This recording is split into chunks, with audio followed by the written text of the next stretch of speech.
Has Raw Underground been dropped? It certainly looks like it, because it wasn't on last night's episode of Monday Night Raw. It has been for the last 6 weeks, 2 months, ever since it debuted. There's been Shane McMahon sweatily jumping around in his basement with some enormous bouncer guy outside letting people in, and having 1 minute, 2 minute squash matches where Shane excitedly narrates outside it.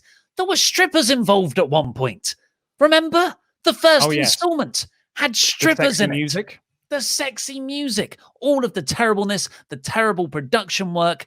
And this week, after Clash of Champions the previous night, there was no Raw Underground. Now, no one's been reporting or anything that Raw Underground has been dropped as a recurring feature moving forward.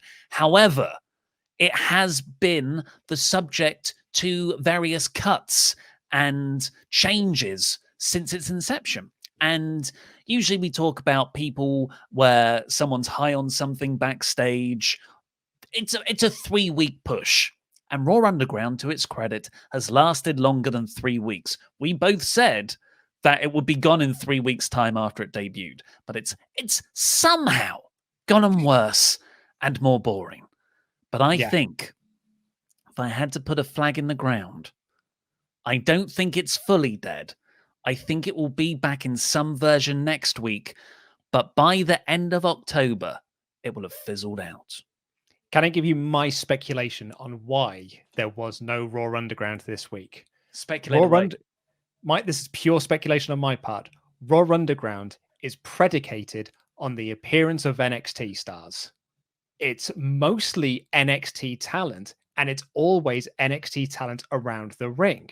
So if NXT talent are not allowed to be in the Thunderdome because they're at the Performance Center where they've recently had an outbreak, that's probably why we didn't have a Raw Underground this week. It's why Metribution weren't on this week, because they have just come from the Performance Center where they've had this outbreak, and a couple of them, they've all tested negative, but they have been in contact with people, and they had their cronies around them last week and things like that.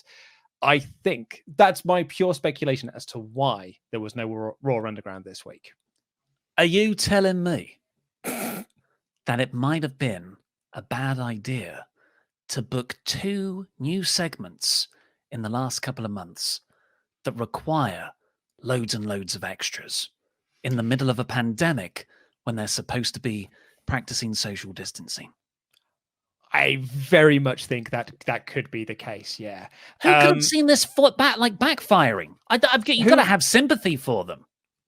No one could have foreseen this. Absolutely not a jot could have foreseen this coming. I'll be honest with you though. You're exposing the business there, exposing your non-background. What are you talking about? This is my wallpaper for the entire flat. Do you know what's funny though? I didn't realize there was no Raw Underground segment until after the show had finished and I'd gone on Twitter and no one had even mentioned it to me on there. I was just scrolling through and someone just went, was there a Raw Underground segment last night? And I was like, oh yeah, there wasn't a Raw Underground. And I hated Raw Underground. I said last week in the review that I did for this channel, I hate Raw Underground more than Tim Quick hates Rick Thunder. And Tim Quick really hates Rick Thunder. I hate you. So much. So there is I think you've probably hit the nail on the head there with that. That's the reason Retribution weren't here either on this episode of Raw. They had a brief video package and they also had an interference light flickering spot in the Hurt Business match. But I guess one other reason could be this is yet another show that was reportedly still being booked about 2 hours before it went on air.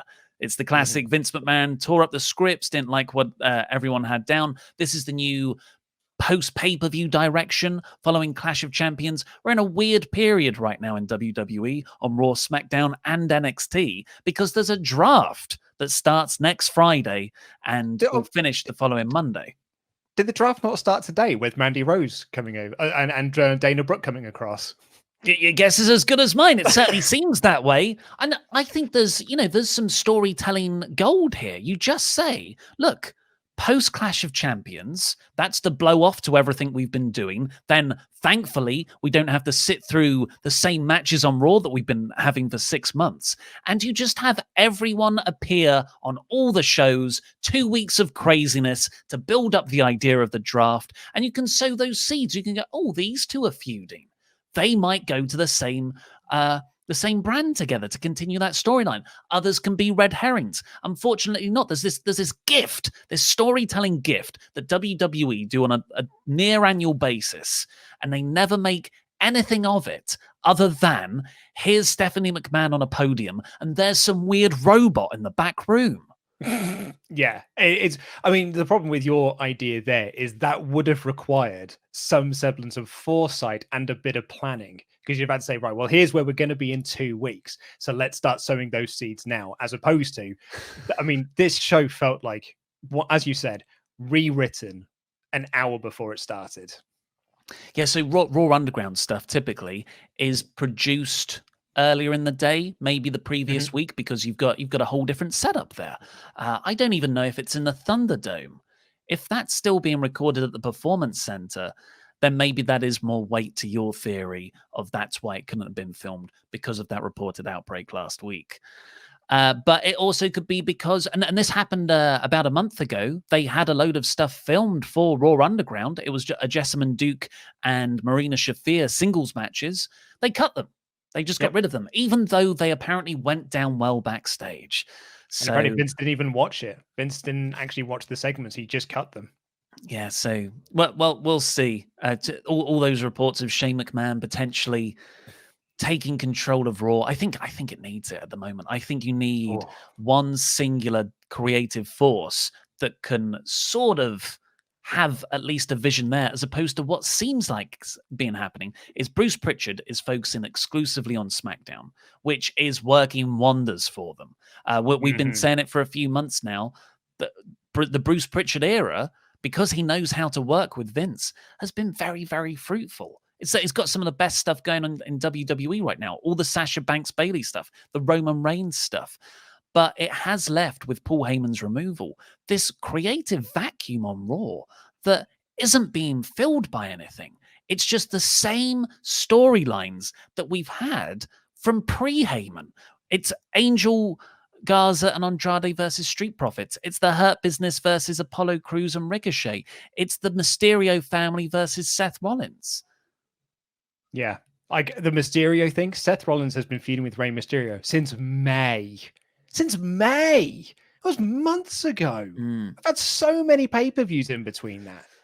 Yeah. Well, let's see what you guys think in the super chats. We've had no comments on Raw Underground as a subject. So hey, do you know what? Let's have some Fs for Raw Underground. And you could do that by saying a yes, please, and no. Getting rowdy in the chats. Give me a yes, please. No, thank you.